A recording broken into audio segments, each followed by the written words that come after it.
All right, let's talk about productivity. But wait, before you tune out, this isn't about some new app or a trendy life hack. Nope, we're going to dig into something that's already hardwired into your brain, a powerful, natural rhythm. The problem is, our always on culture practically forces us to ignore it. So today, we're going to learn how to stop fighting our biology and start working with our natural energy.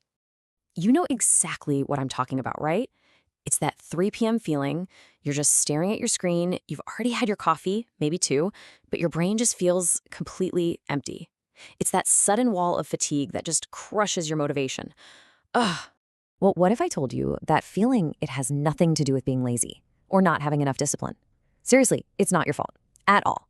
It's actually a super important biological signal, a signal that our modern, always-on world has basically trained us to just power through and completely ignore.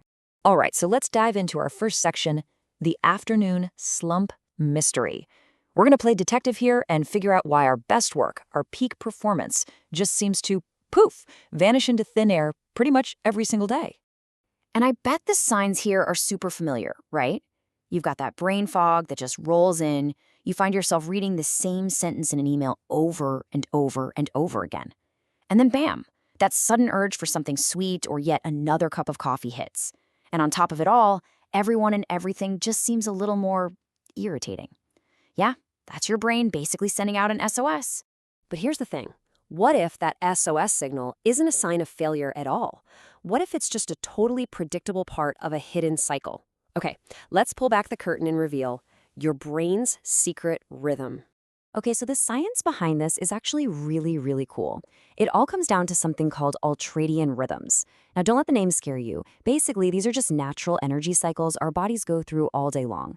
Think of it like this. They're like these little mini cycles of peak performance, and each one is always followed by a totally necessary period of recovery.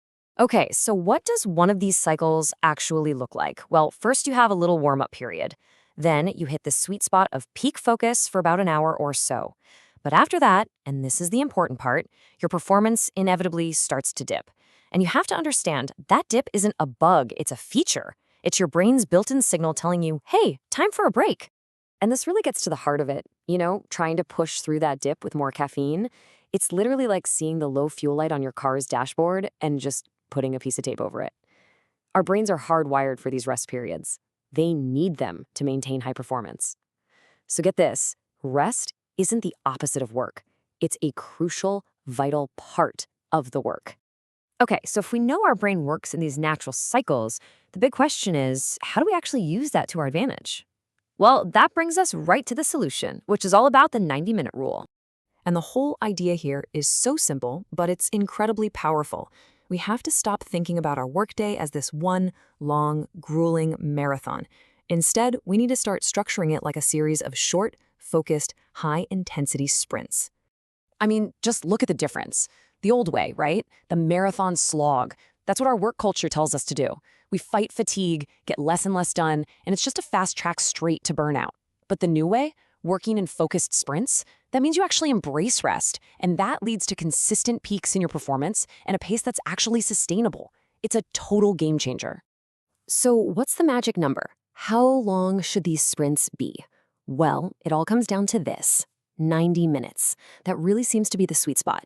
It's just about the maximum amount of time you can have intense focus before your brain naturally needs to pump the brakes and recharge its batteries. Okay, I know what you're thinking. This all sounds great in theory, but my schedule is crazy. So how do we actually make this work in the real world? Let's break it down. It's time for putting the rule into practice. Here's the playbook, step by step. Step 1, pick just one high-priority task, no multitasking. Step 2, set a timer for 90 minutes and give that one thing your absolute undivided attention. Now, step 3 is the most important part, and honestly, it's the hardest. When that timer goes off, you stop. I mean it. Even if you're mid-sentence, you just stop. Then, step 4 is to take a genuine 20-minute break, completely away from your screen. After that, you're ready to repeat the cycle. And let's be super clear about what a genuine break is. It is not scrolling through your phone, it's not checking email. That stuff just keeps your brain fired up. A real high-impact break is about truly disconnecting. Go for a short walk, do a few stretches, put on your favorite song and just listen. Tidy up your desk. anything that lets your mind actually switch off and reset. When you finally make this shift, when you stop fighting your own biology and start flowing with it, the results can be, well, pretty amazing. You start to unlock a level of natural focus you might not have thought was even possible. And I'm not talking about tiny little improvements here. We're talking about huge gains. When you work in sync with these rhythms, you can see a major boost in your focus, a massive increase in your day-to-day energy, and maybe most importantly, a huge drop in your risk of burning out. So if you take one thing away from all of this, let it be this powerful shift in perspective. The key to real productivity isn't about time management. It's not about cramming more stuff into your day.